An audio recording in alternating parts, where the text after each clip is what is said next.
Paul Boyer, David Groix et Valérie Buriot de me rejoindre ici. On peut les applaudir, n'est-ce pas ?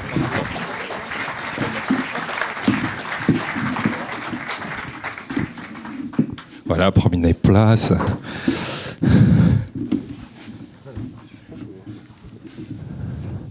Alors, tout va bien pour vous ? Oui. Pour vous aussi, jusqu'à présent, vous apprenez des choses, c'est intéressant. Super. J'espère que ça va continuer. On va rapidement faire connaissance avec chacun d'entre vous.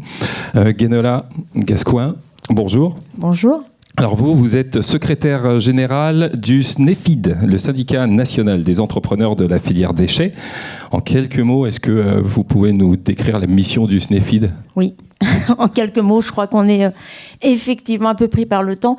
Le SNEFID, c'est un réseau d'entrepreneurs spécialisés dans le domaine du déchet, de la gestion des déchets et du recyclage, avec la particularité d'être des entrepreneurs indépendants, des entreprises familiales pour la plupart, et donc avec une importance vis-à-vis des territoires. Aujourd'hui, les territoires régionaux, départementaux ou les bassins de vie, c'est leur milieu. Et elles sont particulièrement implantées et ancrées dans ce territoire où elles cherchent effectivement le développement de leurs activités, développement social aussi avec une emprise effectivement sociale importante. Et donc le SNEFID, dans son fonctionnement, est un syndicat patronal, représentatif, qui effectivement essaie de porter leurs valeurs. C'est pour ça qu'on est là aujourd'hui. On travaille notamment beaucoup avec les régions. Alors, soit moi en direct ou effectivement nos relais locaux, les entreprises en direct. On a travaillé notamment avec les SRADET, les PRPGD, etc. D'où voilà, ma présence ici. Merci. Mathieu Abitboul, vous, un petit micro, voilà. Mathieu, déjà bonjour. Vous êtes le directeur de Reborn Bernay, une entreprise qui est basée dans l'Eure, à Bernay, et spécialisée dans l'emballage, et pas n'importe lequel d'ailleurs, l'emballage. Oui, bonjour. Effectivement, on fabrique des emballages en plastique, et la particularité, et c'est pour ça qu'on a changé de nom, ce nom qui veut dire renaissance. Ces emballages plastiques maintenant sont faits de plus en plus à partir de matières recyclées. Le plastique à mauvaise presse, c'est une ressource fossile. C'est un matériau quand même qui a beaucoup d'avantages, qui est léger. Et nous, on a la chance, pour rebondir sur des choses qui ont été dites ce matin, d'avoir un plastique assez low-tech. C'est du carbone, de l'hydrogène, qui ont été extraits du ventre de la Terre, qui est durable, trop durable dans certains cas, mais qui a le mérite de se retransformer assez facilement, avec un peu de perte, mais assez mineur, 5 à 10% maximum. Et donc on se concentre, nous, maintenant, à collecter des déchets, à les laver, les sécher, les refaire fondre pour refabriquer des emballages. On fait ça maintenant à hauteur de 30% de nos volumes, avec l'ambition, avec l'aide de l'ADEME notamment, d'atteindre 80% de toutes nos productions d'ici 2025, fabriquées exclusivement à partir de matières recyclées. Une belle ambition, et on va voir dans un instant comment vous vous y prenez pour faire ça. Paul Boyer, bonjour. Bonjour. Alors vous êtes directeur de l'important. Alors l'important, quoi que vous soyez très très important, en tout cas vous représentez bien votre entreprise, puisque je vois que vous avez un pantalon en lin. L'important, c'est le lin, bien sûr. Et alors vous, le circuit court, vous connaissez, et les matières naturelles également. Bonjour. Donc, effectivement, l'important, alors on est aussi dans l'emballage, mais on est dans l'emballage d'une personne humaine, donc dans le vêtement, c'est le plus ancien des emballages. Et on travaille avec le lin bio, le plus localement possible. Donc, on essaie de refaire du circuit court de proximité dans la filière textile. Alors, c'est une gageure, puisque c'est une filière qui est très, très longue.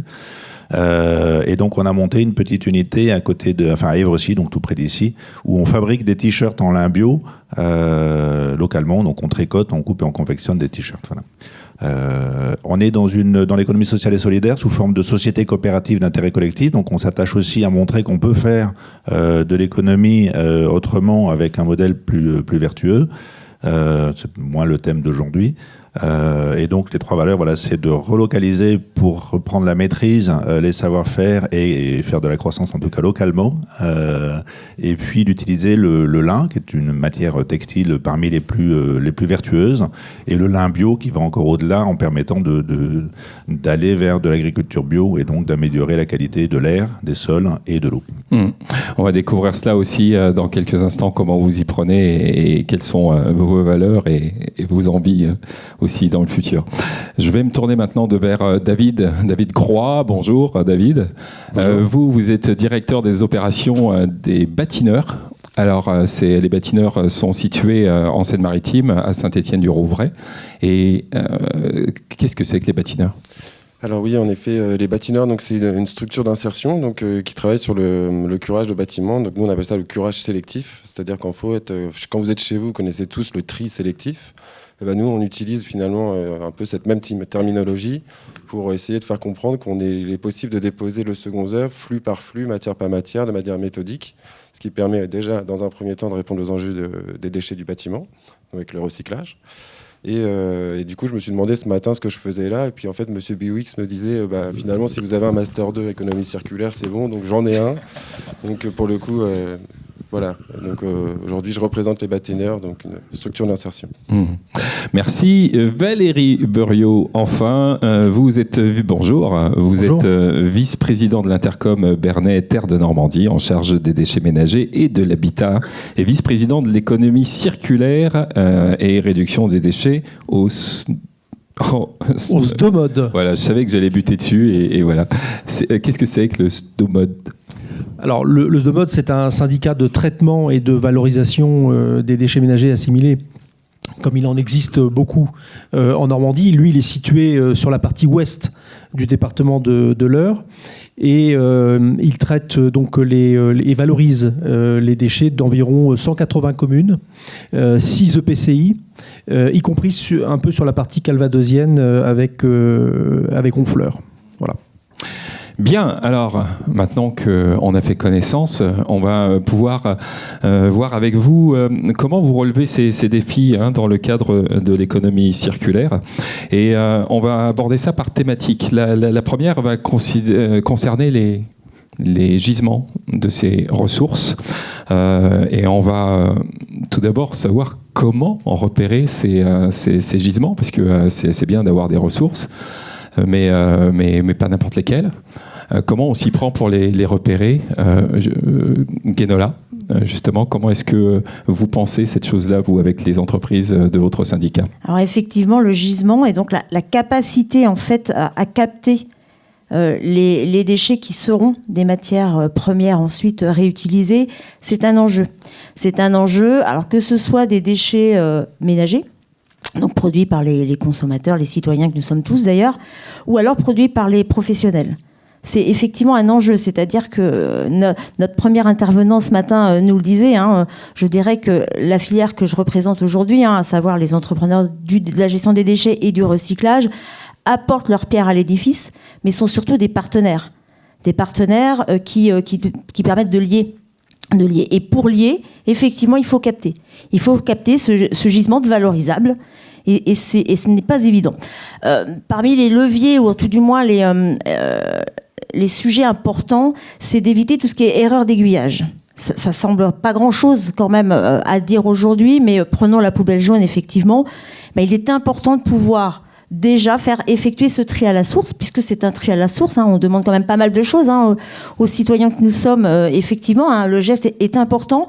Je ne sais pas si tout le monde s'en rend compte. Je pense qu'il y a d'ailleurs pas mal de choses à apporter de ce point de vue-là, me semble-t-il, de la communication, toujours rappeler qu'il est important ce geste-là, c'est pas n'importe quoi, parce que derrière, effectivement, il y a tout un processus. Il y a tout un processus, effectivement, de tri, de préparation de cette matière, dans le but, effectivement, qu'elle soit réincorporée. C'est le but premier. Effectivement. Et donc, c'est la même chose, c'est exactement la même chose pour les professionnels. Pareil, il faut aussi qu'on puisse mieux capter le gisement, c'est-à-dire une meilleure séparation potentielle à la source. Et comme ça, ensuite, nous, on pourra mieux intervenir. Oui, bien pour vous, les bâtineurs. C'est tout ce qu'on aime entendre. Hein. C'est exactement ce qui vous intéresse. Oui, tout à fait. Donc, en fait, de mon côté, je suis pas du tout. J'ai pas fait d'études dans le bâtiment. Je suis pas architecte. Je suis pas ingénieur construction civile. Mais bon, par contre, j'ai travaillé sur l'économie circulaire dans le déchet, donc de manière générale, en mode macro. Donc, c'est le futur champion du monde de la transition écologique. Et donc, en fait, en soi, ça m'a apporté finalement questions et réponses. Dans le sens, c'est un avantage dans le bâtiment, c'est que justement, ce qui se passe, c'est qu'on ne sait pas ce qui se passe après la benne dans le bâtiment. Donc, de manière générale, ce que décrivait Gwenola, c'est-à-dire tout ce processus de préparation matière, de tri pour incorporation donc dans les chaînes industrielles, n'est pas du tout connu par les acteurs du bâtiment, puisque c'est vraiment des silos, hein, c'est deux secteurs différents, et donc crée vraiment aussi finalement une incompréhension entre les deux mondes. Alors qu'en fait, en soi, nous, finalement, avec ce tri à la source et aussi du réemploi, hein, parce qu'on tente en tout cas de respecter le mode de hiérarchie de traitement, en fait, on répond aux enjeux du bâtiment en termes économiques, mais aussi aux enjeux des services à l'environnement et des syndicats de gestion de déchets, puisqu'on trie à la source. On cure à la source. Ce tri à la source, Mathieu, il est aussi super important pour vous et il faut qu'il soit précis en plus. Gwenola parlait des erreurs d'aiguillage. Vous, s'il y a une erreur d'aiguillage, c'est compliqué après. C'est fini, c'est un peu ce qui a été dit tout à l'heure sur les métaux. Nous, pour faire donc, dans le monde du plastique, notre plastique, il est souvent utilisé ce qu'on appelle en monomatériaux. Donc on a été ringardisé à une époque en nous disant c'est pas high-tech, c'est pas composite, c'est pas moderne. C'est une industrie qui existe depuis les années 60, celle du polyéthylène, c'est le matériau qu'on transforme. Maintenant, on se rend compte que c'est une énorme opportunité. La deuxième opportunité, c'est qu'il y en a beaucoup. Alors, il y en a trop, sans doute. Ça, c'est pas notre travail. Nous, maintenant, on repart des déchets. Donc, on se dit, tous les déchets qu'il y a, essayons de les revaloriser. C'est un matériau qui se retransforme à 130 degrés à peu près, comparativement aux aciers, aux verres. On remobilise très peu d'énergie, donc c'est vraiment intéressant pour ça. Et donc oui, il faut les trier. Aujourd'hui en Europe et en France, il y a à peu près que une vingtaine de % de ce matériau. C'est le matériau plastique le plus utilisé dans le monde.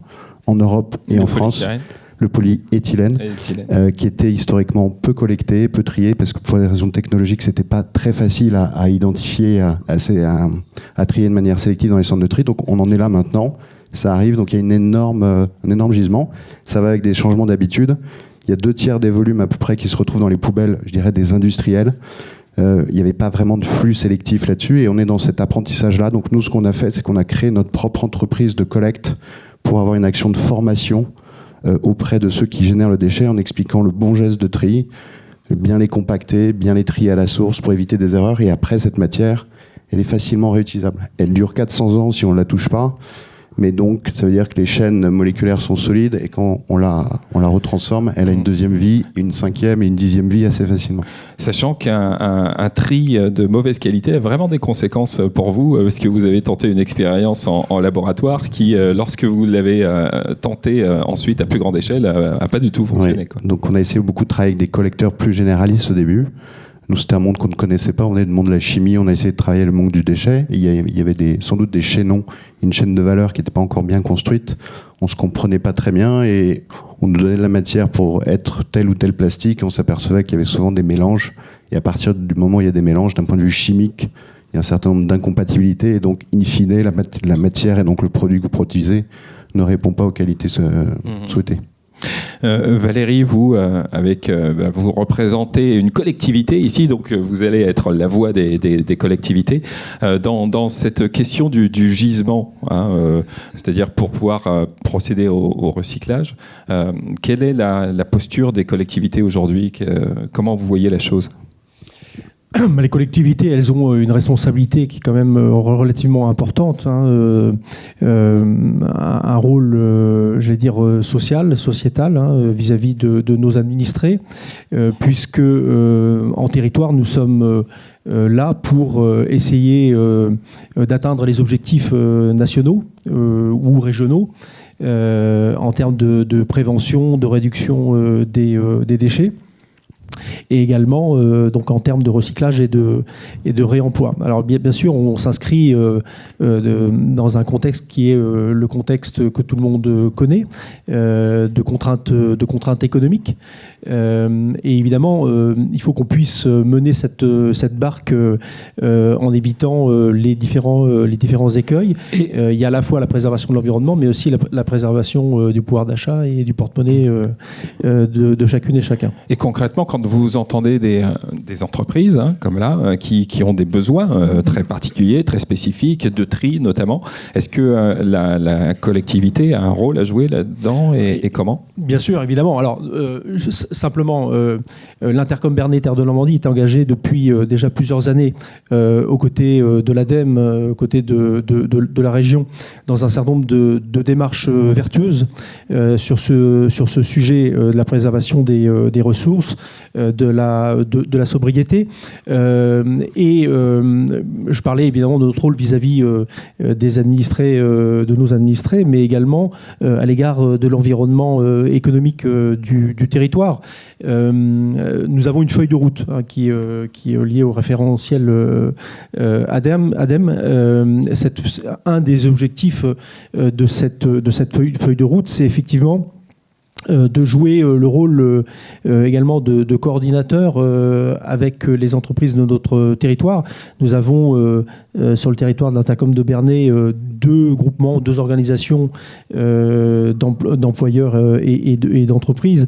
Une entreprise, un groupement qui s'appelle le GIAB, qui est le groupement des industries de l'arrondissement de Bernay, qui est assez ancien et qui œuvre sur le territoire. Et puis un groupement qui est un peu plus récent, qui s'appelle le Cercle des entrepreneurs. Alors, la question du gisement et des ressources, c'est quelque chose qui n'est pas simple, parce qu'on n'a pas une vision forcément très claire de ce que sont les ressources sur le territoire. Alors, une des fiches actions qui est la nôtre, c'est d'essayer de savoir, on va se faire accompagner par le CEREMA sur une étude qui va nous permettre d'y voir plus clair.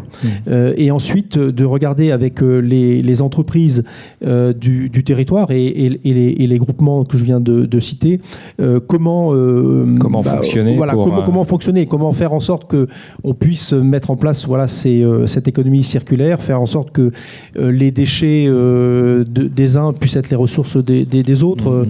Et ça, c'est effectivement quelque chose de très, très important. Ok. Je vous dis, surtout, n'hésitez pas à lever le doigt pour prendre la parole. La parole, elle est libre ici.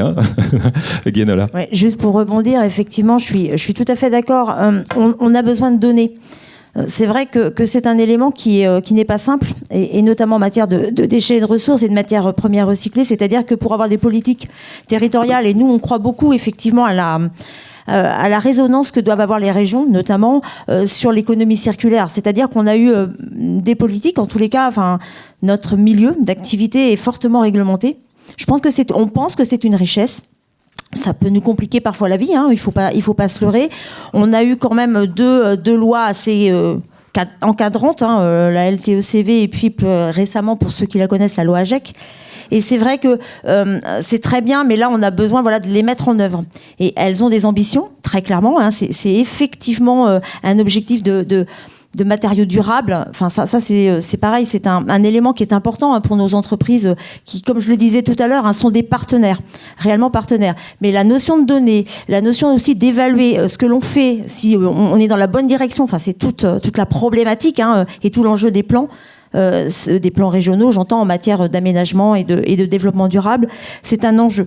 C'est un enjeu, ça nous permettra effectivement de mieux déterminer les gisements, où ils vont, etc. et d'avoir une vraie politique circulaire locale, compte tenu notamment du contexte, effectivement, avoir un besoin de souveraineté, c'est le mot à la mode dans ce moment, mais je pense qu'il prend tout son sens aujourd'hui. D'accord, très bien, merci. Je m'aperçois que j'ai oublié une chose. Philippe Philippe, tu t'en vas ? D'accord, ok. Bon, parce que a priori, il était prévu que tu viennes ici. J'avais une autre question qui vous concernait, Paul Boyer. C'est que la question, vous, du gisement, elle se pose pour vous ou pas? Parce que nous sommes carrément dans le secteur du lin, les terres du lin. Est-ce que c'est un problème pour vous, le gisement? Alors, c'est pas un problème, c'est une solution. Je vais essayer de me concentrer sur le positif, parce que je crois que pour le négatif, on en a eu assez pour aujourd'hui. Je suis né sur une planète où il n'y avait pas de plastique, ni dans l'air, ni dans l'eau, ni dans les sols. C'était il n'y a pas si longtemps. Pas trop. En 50 ans, on a complètement saturé notre environnement. On a jonché littéralement la planète. Depuis le sommet de l'Everest jusqu'au fond des abysses, il y a du plastique. Alors, c'est principalement du PET, justement. Et pour une grande part, ça vient du textile. Donc aujourd'hui, le textile, c'est 100 millions de tonnes de fibres chaque année, dont 70 millions de plastique. Voilà. Alors, la bonne nouvelle, c'est que c'est totalement lié à l'espèce humaine. Aucune autre espèce ne produit de déchets. Ça n'existe pas, le déchet, à part dans l'espèce humaine. Donc c'est vraiment notre création. Donc on en est totalement responsable. On peut forcément s'en débarrasser. Et donc, dans le textile, comment est-ce qu'on fait pour ne pas faire de déchets? On a une solution simple. On s'appuie sur une petite start-up de 4 milliards d'années, la Terre. C'est totalement circulaire. D'ailleurs, c'est une boule. Il n'y a jamais eu de déchets avant qu'on arrive. Et donc, si on prend une matière naturelle, le lin, le chanvre, la laine, alors en français, le jeu de mots est moins bon. En anglais, on dit organique pour dire bio et pour dire naturel. En français, on peut aller plus loin que naturel en allant vers le bio. Si on le jette par terre ou si on le rend à la nature d'une manière ou d'une autre, on peut faire mieux pour le réutiliser, le réparer, etc. Mais au final, on n'a pas de problème de recyclage. Si vous posez du lin au sol, c'est de la cellulose, c'est un sucre, le sol va s'en nourrir, va recréer quelque part la vie du sol, de la matière organique, et on recycle. Donc on s'appuie sur quelque chose qui marche depuis plusieurs milliards d'années, puisqu'on l'a vu, dès qu'on sort de ce modèle-là, c'est super compliqué de recycler. Donc par exemple, le plastique qu'on a mis dans les vêtements, on porte tous au minimum le fil de couture en polyester de tous nos vêtements. Donc on disperse un peu de plastique partout. Ce plastique, il va passer 400 ans dans les sols, avec des problématiques qui commencent à émerger, parce que ça fait moins de 50 ans de recul, donc on ne sait pas trop ce qui va se passer. Dans l'air que je respire en ce moment, il y a des microplastiques. Dans le placenta d'une femme enceinte, aujourd'hui, il y a du microplastique. Donc on est à un niveau de pollution qui est préoccupant. Si on prend des matières naturelles, du lin, alors en Normandie, on est vraiment au pays du lin, c'est là qu'il y en a le plus. Le réchauffement climatique va peut-être nous amener du coton dans quelques années, mais pour l'instant, on a du lin, profitons-en. On va avoir du chanvre bientôt, à quand on y travaille. Ce sont des matières qui sont fantastiques. En fin de vie, du chanvre, du lin, c'est de la cellulose. Si on utilisait de la laine, il y a un projet aussi, c'est des protéines. Tout ça, ça peut nourrir le sol. C'est de la matière organique. Donc c'est totalement, non seulement recyclable, mais totalement recyclé, quoi qu'on fasse. À condition de respecter une règle, c'est de ne pas mélanger. On l'a vu pour le tri.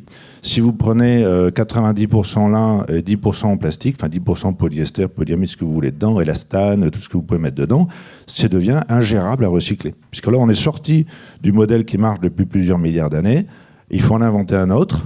On n'a pas 1 milliard d'années pour y arriver. On n'y sera plus. Donc voilà. Donc si on n'est que sur du naturel, vous pouvez mélanger du lin, du chanvre, de la laine, du coton, etc. S'il est bio, vous évitez la pollution des sols et de l'air avec des pesticides au niveau de la production. Vous évitez aussi les produits les plus toxiques sur la transformation textile avec le label GOTS, le label bio du textile, et donc vous avez un impact, pour le coup, qui ne pose pas de problème de recyclage, même si on peut recycler, mais c'est un autre débat. Bien, merci déjà, puisque vous avez commencé la transition vers la deuxième partie de cette table ronde, qui consiste à savoir comment réduire la consommation des ressources, des matières et de l'énergie également, des entreprises. Alors, des ressources qui sont de plus en plus chères, et qu'est-ce qu'on peut faire, sur quoi on peut œuvrer, Guénola, pour réduire cette consommation ? Effectivement, c'est l'enjeu. C'est l'enjeu. Ça a été relativement bien dit et bien appuyé ce matin.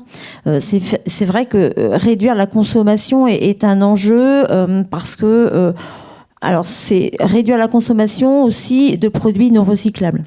Et on le disait à l'instant, la recyclabilité, ce sera réellement l'enjeu. Ce sera l'enjeu, puisque je pense qu'on en est tous conscients. Hein. On a vraiment changé de modèle. On n'est plus dans un modèle linéaire, mais bien entrer, là, je crois qu'il n'y a plus de doute maintenant, dans un modèle circulaire. Et la notion de recyclabilité est importante. Elle est importante puisqu'on parlait alors de réincorporation. Donc ça, c'est l'étape ultime, hein, j'ai envie de dire. Et puis, toutes les parties amont, c'est-à-dire bien collecter des matériaux et des produits qui seront collectables, qui seront ensuite triables. C'est important puisque c'est comme ça qu'on aura du gisement et qu'on permettra effectivement de faire la substitution aux ressources fossiles ou primaires ou moins renouvelables, on va dire ça comme ça. Et je pense que c'est l'un des enjeux et prise de conscience importante. Dans le bâtiment, David, est-ce que c'est facile finalement de recycler ou de faire autre chose, donner une nouvelle vie aux produits que vous collectez? Alors en fait, voilà, ce qui est intéressant quand même, il faut quand même différencier les. Enfin, je vais pas faire mon intellectuel sur le vocabulaire ou la sémantique, mais après, je pense que je présume ici tout le monde a un master 2 donc en économie circulaire, mais voilà, il y a quand même des différences entre réemployer, réutiliser, recycler. C'est-à-dire que finalement, et encore quand on en est là dans l'économie circulaire, on ne fait que l'allongement de durée de vie donc sur les 3 piliers. Enfin, sur les 3 domaines, pardon. Donc en fait, en soi, oui, tout est possible, hein, à partir du moment où on se redonne les moyens. Après, recycler les choses dans le bâtiment, ça nécessite de la main-d'œuvre, donc créer de l'emploi. Et donc en fait, ce qui est intéressant de se dire dans cette économie circulaire, parce que vous parliez de la consommation responsable, ou à quel moment moi j'agis là-dessus, ça serait que finalement les concepteurs, en tout cas les architectes ou en tout cas les maîtres d'ouvrage, utilisent des produits de réemploi. C'est-à-dire que pourquoi j'irais acheter quelque chose de neuf alors que finalement, voilà, on a à peu près l'équivalent qui pourrait être réemployé. Donc ça pourrait être ma manière d'impacter la chose. Par contre, au niveau justement des tri des matières, aujourd'hui, par exemple, dans le second œuvre, on est à peu près à 35 à 45% de valorisation. Donc là, je vous parle de recyclage. Et donc, en fait, en soi, il y a un vrai levier de progression vis-à-vis de ça.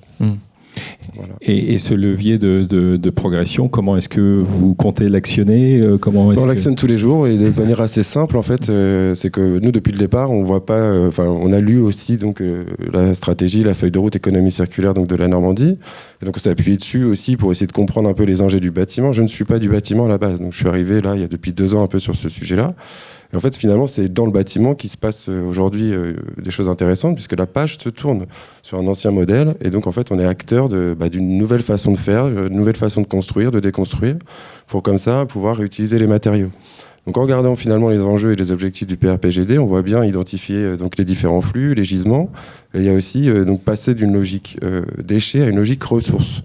Donc moi, depuis le début, en fait, quand j'ai expérimenté mon modèle économique, en gros, je suis passé en mode ressources directement. Et j'ai pu démontrer qu'en définitive, en étant dans cet état d'esprit, en pensant comme ça, on pouvait améliorer de 20% en tout cas la valorisation des déchets. Valérie, David disait à l'instant que dans la construction, il faut construire de manière avec des matériaux qui peuvent être recyclés. Est-ce que pour les collectivités aujourd'hui, la question de l'éco-construction, l'employabilité des matériaux après la vie du bâtiment, ça rentre en ligne de compte ? Alors, je vais être honnête, c'est pas notre préoccupation principale aujourd'hui, mais bien entendu, effectivement. Est-ce que ça va l'être alors ? Oui, bien entendu. Enfin, je vais répondre parmi les solutions que l'on met en place en territoire pour aller vers un territoire zéro déchet.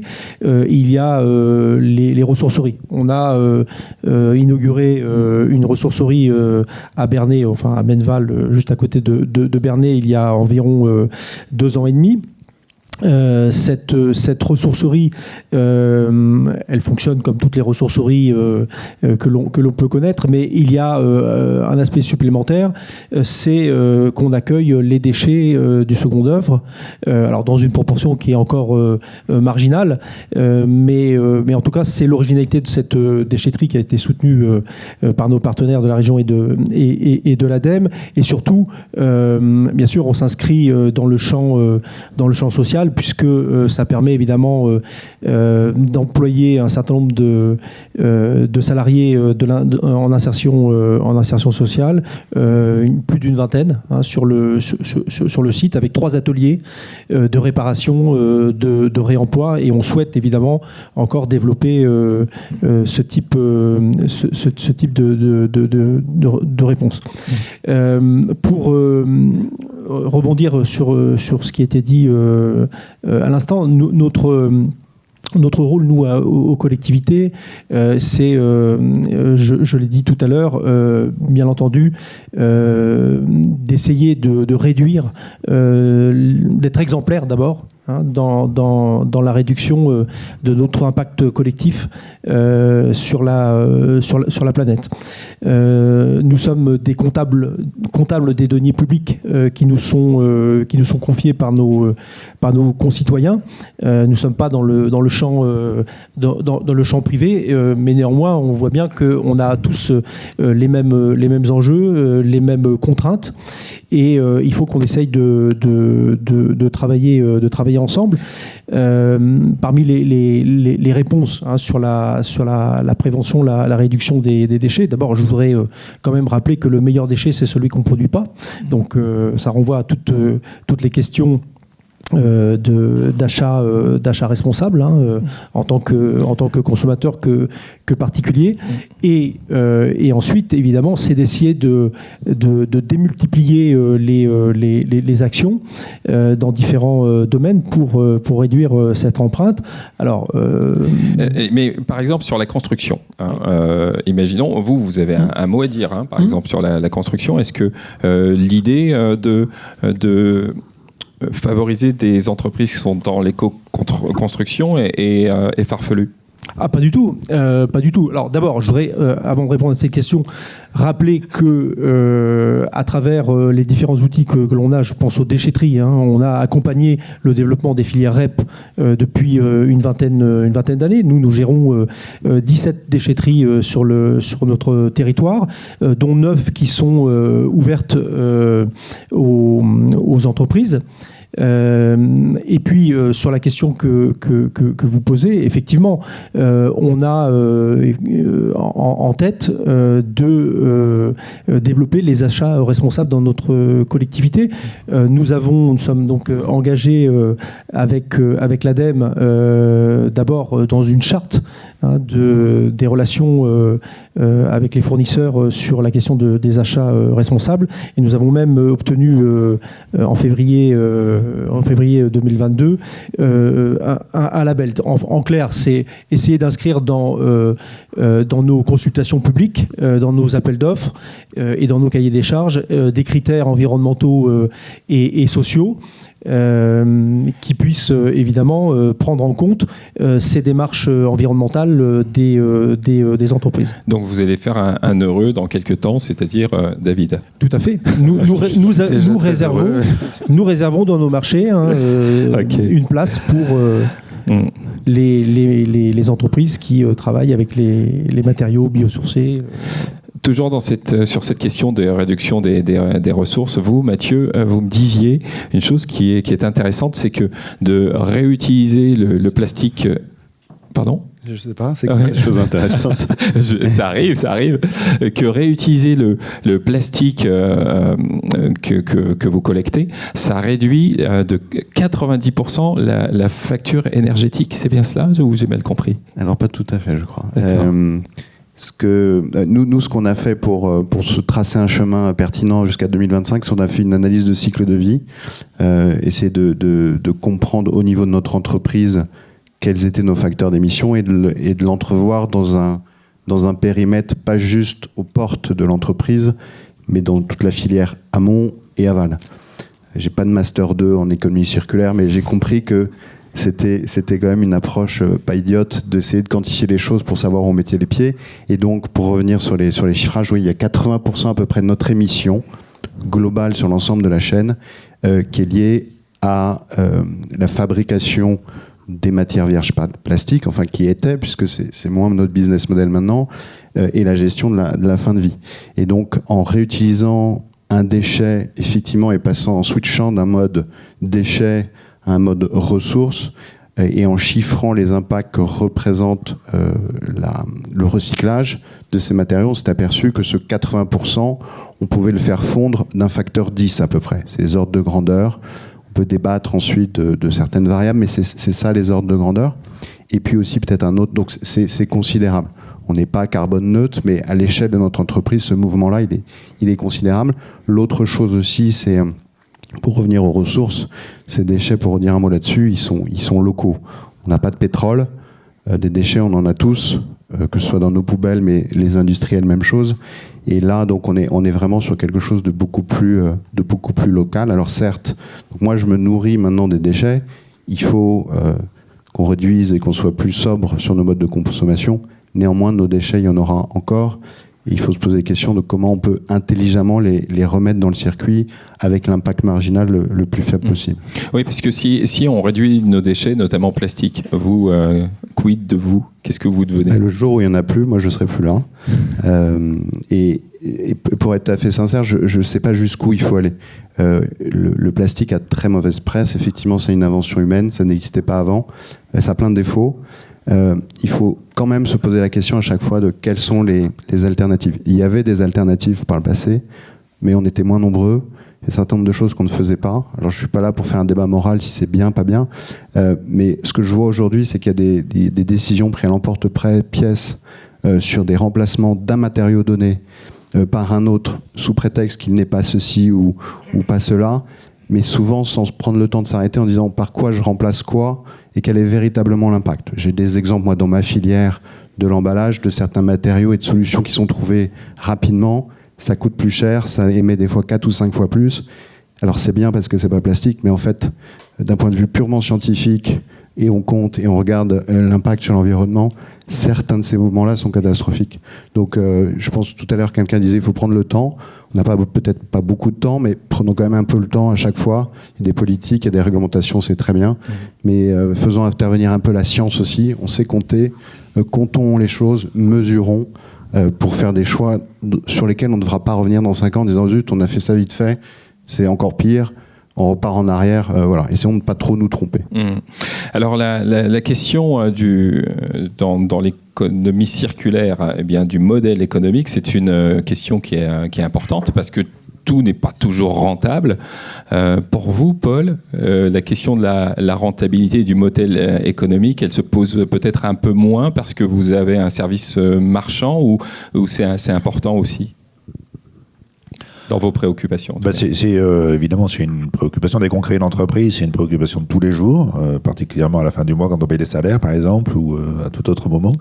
Il faut évidemment s'inscrire. Alors, on a la chance d'être dans un modèle économique qui est au petit a, premier alinéa du premier cours d'économie. Nous, on achète des matières premières, on les transforme, on vend des produits finis, donc c'est un modèle économique assez classique. Maintenant, on est effectivement sur un coût de fabrication parce qu'on travaille en France avec un SMIC qui est plus élevé que dans beaucoup d'autres pays, parce qu'on travaille avec une matière qui coûte plus cher, et puis parce qu'on essaye de travailler bien, donc on est sur quelque chose d'assez coûteux. Et ça rejoint un aspect important qui a été abordé tout à l'heure à propos de l'évolution de la croissance et du PIB. Quand je suis né, j'y reviens encore, on utilisait 2 ou 3 fois moins de vêtements chacun. Aujourd'hui, on utilise à peu près 3 fois plus de vêtements qui sont 3 fois moins chers.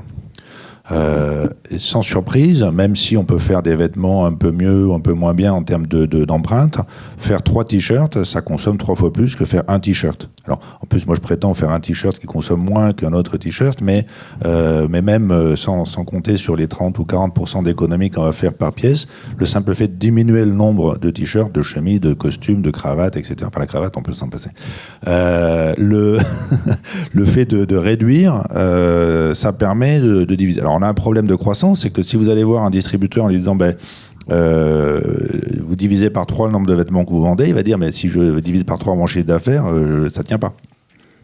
Donc il faut multiplier le chiffre d'affaires par 3, avec 3 fois moins de vêtements. Alors politiquement c'est une bombe, hein. Si vous dites il suffit de multiplier les prix par 3, on a réglé à la fois le problème de la consommation et le problème de la croissance.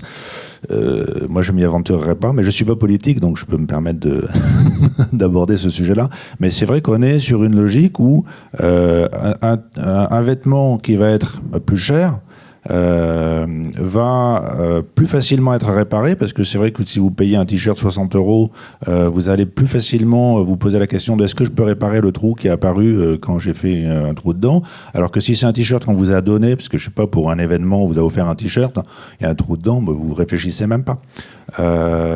Donc le prix va augmenter la durée de vie.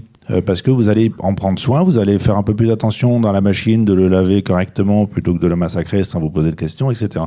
Donc il y a quelque chose sur la qualité et le prix qui est vertueux, même si évidemment on est tous sensibles à l'autre aspect de l'équation. David, vous, la collecte de ces déchets, elle n'est pas forcément rentable. Comment quel est le mix économique que vous avez trouvé, vous ? Alors, la collecte de ces déchets, donc les déchets du bâtiment, du secondaire, c'est pas rentable. Il y a quand même toute une industrie de la gestion de déchets sur la collecte et le traitement des déchets. Donc il y a quand même des activités rentables. Je pense que Gwenola peut en témoigner. Donc le sujet n'est pas chez nous en fait, c'est une partie de la prestation, donc que de gérer les ressources du chantier. Donc on dépose tout, on va tout valoriser, sauf qu'on respecte dans cette partie valo la hiérarchie de traitement, en tentant de préserver des matériaux soit en réemploi in situ, si les gens, le maître d'ouvrage, en tout cas le client, souhaite garder ces matériaux sur place et les réutiliser. Mais après, en soi, voilà, c'est une partie en fait que nous on souhaite dans le futur transparente, parce que nous on s'inscrit complètement dans ces sujets, justement d'identifier les gisements, de comprendre qu'est-ce que j'ai concrètement dans un bâtiment. Donc aujourd'hui, par exemple, dans l'ancien, dans le récent, c'est pas du tout la même chose. Je peux vous dire que voilà, maintenant avec toute l'expérimentation qu'on a pu avoir, il y a 50 kilos au mètre carré dans un du récent, alors que quand on est sur une maison en charpente et éclatie, on est plutôt sur 130 kilos au mètre carré. Donc là, on n'est pas du tout sur la même gestion de valorisation des ressources, ni déjà par la qualité ni la quantité. Donc en fait, chaque chantier se regarde de près, mais toujours dans cet état d'esprit de valoriser les ressources. Alors sur cette question donc de modèle économique, est-ce que moi ce qui m'intéresse, c'est de savoir si cette valorisation pour vous elle prend une part importante de votre chiffre. Est-ce que vous êtes obligé de compléter avec un autre type d'activité ? La valorisation, en fait, aujourd'hui, c'est un quart de mon chiffre, enfin, sur mon devis. Allez, soyons fous. Moi, j'étais pas venu particulièrement parler commerce sur le sujet des bâtilleurs, mais en soi, ce qui est le plus important dans le modèle économique, là, aujourd'hui, c'est plutôt la main-d'œuvre qu'on arrive à dégager, donc les emplois concrets, la dynamique, le sens qu'on donne, en fait, aux activités, puisque finalement, le gros de mon chiffre d'affaires serait plutôt centré sur la prestation de services et la main-d'œuvre. Gwenola. Ouais, juste pour compléter, effectivement, je pense qu'il y a eu aussi un changement global, c'est-à-dire qu'on a une complémentarité des modèles économiques. Je l'évoquais tout à l'heure, on a notamment au travers effectivement d'une feuille de route économie circulaire qui était nationale et puis la loi qu'on a découlée, on a remis un petit peu aussi, sinon de l'ordre, mais en tous les cas on a élargi la chaîne de valeur. On prend en compte aussi et on implique d'autant plus effectivement les producteurs de déchets, les détenteurs de déchets. On remet également ces lettres de noblesse effectivement au réemploi, à la réutilisation, qu'avant sinon on passait sous silence, mais qui existait déjà. J'ai envie de dire qu'effectivement il y avait déjà des modèles économiques basés sur l'économie sociale et solidaire, mais on recentre un petit peu ça et on voit qu'on est complémentaires. Pour nos entreprises, effectivement industrielles plutôt classiques, on va dire ça comme ça, il y a des relais, il y a des partenariats qui se font justement avec l'économie sociale et solidaire, donc c'est pas du tout antinomique. Je pense que aussi les mentalités évoluent. L'autre sinon problématique, mais en tous les cas, le sujet que l'on a, c'est que aussi en fonction des filières, des déchets, plastiques ou autres, on a effectivement besoin de créer des modèles économiques parce qu'on a des coûts. Il y a une part de coûts, il y a une part de revente, il faut trouver des débouchés pérennes, etc. Donc ça fait partie aussi de notre expertise, de ce que l'on cherche aussi à performer, en tous les cas au niveau de nos entreprises déchets, recyclage. Nous, on ne trouve pas que c'est un vilain mot, le déchet. On sait qu'effectivement c'est un but et c'est effectivement pour refaire de la ressource derrière. il y a des enjeux. Enfin, je pense notamment aux enjeux énergétiques aussi. On a certainement encore, et on le sait, hein, d'ailleurs, il y a des obligations réglementaires sur tout ce qui tourne autour de, effectivement, de l'organique, des biodéchets. Voilà. Et je sais qu'il y a une table ronde tout à l'heure, donc je n'en parle pas, mais c'est un vrai sujet aussi. Et puis, il y a aussi des façons de consommer qui doivent changer. On doit acheter plus responsable. Oui, je pense que, alors, pour acheter plus responsable, moi, je demeure persuadée qu'il faut aussi savoir communiquer, expliquer ce que c'est que la responsabilité, ce que c'est que l'achat responsable. Effectivement, on l'évoquait tout à l'heure, on veut stimuler effectivement l'achat responsable public, mais effectivement, le citoyen, pour qu'il puisse acheter responsable, il faut qu'il sache aussi, qu'il puisse comparer, etc. Donc, il faut être en capacité aussi de bien communiquer sur l'achat responsable, et ça n'est pas toujours très facile. Très bien. On arrive au terme de cette table ronde. On avait encore d'autres choses à se dire, mais nous sommes pris par le temps. Donc, ce que je vais vous demander, chacun d'entre vous, c'est le mot de la fin. Hein, on va commencer par vous, Valérie. Donc, en une phrase ou deux. Oui, donc effectivement, on n'a pas abordé tous les sujets qui étaient prévus lors de cette table ronde. Je crois que ce que je souhaiterais dire en tant que représentant d'une collectivité, enfin de deux collectivités locales territoriales, c'est que effectivement, on ne peut pas continuer à travailler tout seul dans son coin. Il faut qu'on puisse évidemment mieux se connaître les uns les autres, les différents acteurs qui agissent en territoire, qu'ils soient publics ou qu'ils soient privés, de manière à mieux se coordonner. Ce que nous on peut faire au niveau public, c'est déjà voilà de mettre en place un certain nombre d'actions. J'en ai pas parlé, mais qui sont très concrètes, hein, comme la lutte contre le gaspillage dans les restaurants scolaires, dans les restaurants d'entreprise, dans le champ du médico-social, dans les EHPAD. C'est de mettre en place un certain nombre d'actions. Ça passe aussi par le porte-monnaie. Hein. On n'a pas parlé de la question des taxes, mais on le voit bien. On arrive à s'engager véritablement dans des démarches vertueuses que si parfois, et même souvent, il y a le couperet de la contrainte pécuniaire. On le voit avec le développement de la TGAP. Hein, eh bien, effectivement, il faut qu'on aille dans des démarches, nous, de tarification incitative. On la met en place cette année, et puis d'autres démarches. Merci Valérie. À vous, Paul. Mot de la fin, c'est difficile. Moi, je reste très optimiste. On est dans un moment charnière où on voit bien qu'il y a plein d'équilibres pendant lesquels on a vécu pendant des décennies qui sont en train de changer brutalement. Et dans tout changement, il y a forcément des choses qui vont dans le mauvais sens, des choses qui vont dans le bon sens.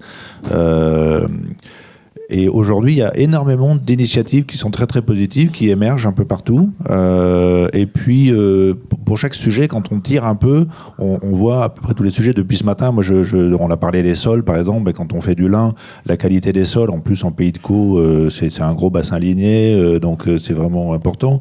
L'eau, l'irrigation, enfin toute l'agriculture, c'est important. Le vêtement, c'est un emballage, c'est un déchet, ça peut ne pas l'être. Donc tous les sujets sont assez liés. Et on peut assez facilement, si on se pose la question, trouver des solutions.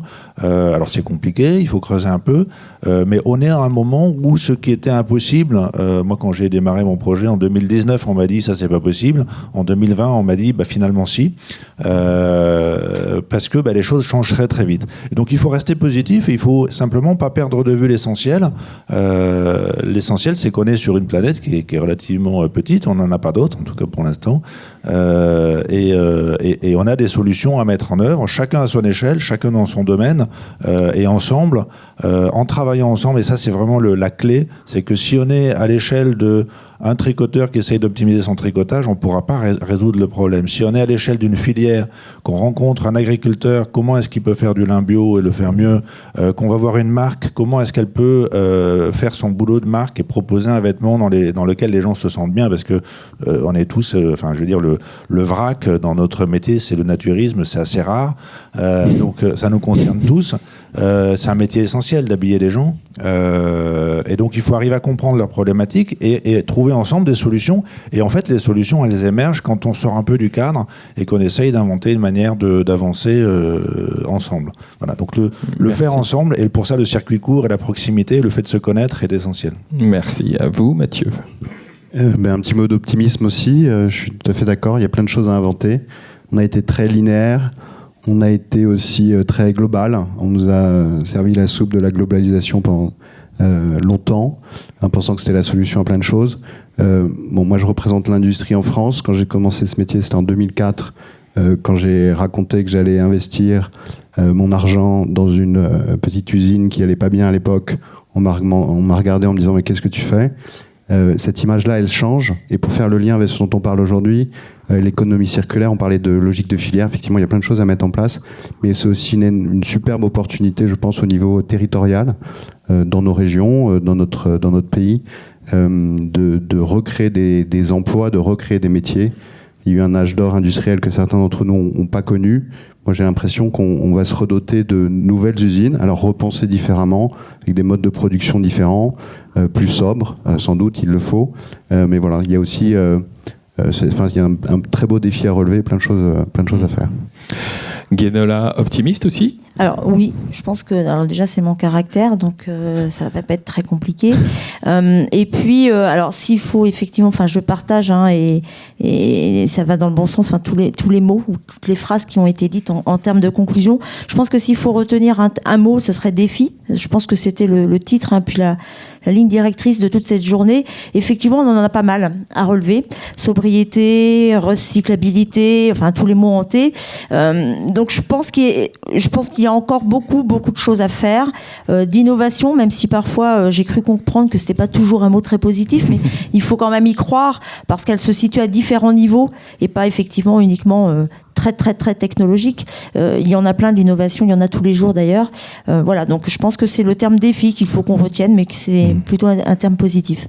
Très bien, merci. Et on termine avec vous, David. J'allais dire difficile d'en rajouter, tout a été dit, mais je vais juste revenir sur une chose, c'est sur le sujet, justement, remettre de la patience. En fait, c'était les mots de... Je ne sais pas où il est, le monsieur Dumeau, là, ce matin. Et en fait, c'est vraiment ça le sujet de l'économie circulaire aujourd'hui. Ça fait trop longtemps qu'on fait du linéaire. Et donc, en fait, à un moment donné, on est tous ancrés, construits comme ça. Donc, à un moment donné, il faut aussi se reposer tous ensemble pour discuter de la faisabilité des choses et pas partir sur le principe de dire non, c'est pas possible. Déjà, si ça commence comme ça, c'est sûr qu'il y a une personne en trop dans la salle ou deux, quoi. Voilà. Moi, c'est souvent ce que j'en pense. Et donc, en fait, en soi, moi, j'aime bien aussi rappeler la définition de l'économie circulaire. C'est qu'en gros, c'est un outil du développement durable pour permettre, en fait, de découpler la croissance économique de l'épuisement des ressources. Donc, après, en rajoutant le progrès social, etc., là, on est dans la définition de l'ADEME. Et donc, en fait, oui, c'est enfin une définition qui n'est pas, qui est pas culpabilisante. C'est-à-dire que je dis juste que c'est un outil qui permet de découpler la croissance économique de l'épuisement des ressources. Donc après, voilà, à chacun de se donner les moyens de le faire. Mais en soi, si jamais vous entendez des personnes autour de vous qui vous disent oh, « je m'ennuie dans mon travail », mettez-les dans l'économie circulaire et tous les jours, vous verrez, ils seront sollicités, motivés, parce qu'en fait, c'est tous les jours des nouveaux défis, quoi. Voilà, merci. Optimisme, foi dans notre capacité à aller de l'avant et à être inventif et aussi fantaisiste. Voilà les mots sur lesquels on va terminer cette table ronde. Je vous remercie pour votre attention. Vous pouvez applaudir, bien sûr, nos invités aujourd'hui. Il y a plein d'ateliers encore cet après-midi. L'occasion pour vous aussi de partager un repas tous ensemble, de discuter, de partager les différentes choses qui ont été dites au cours de la matinée. Je vous souhaite une très bonne suite d'événements, un bon appétit. Je vous embrasse de loin, mais je vous embrasse.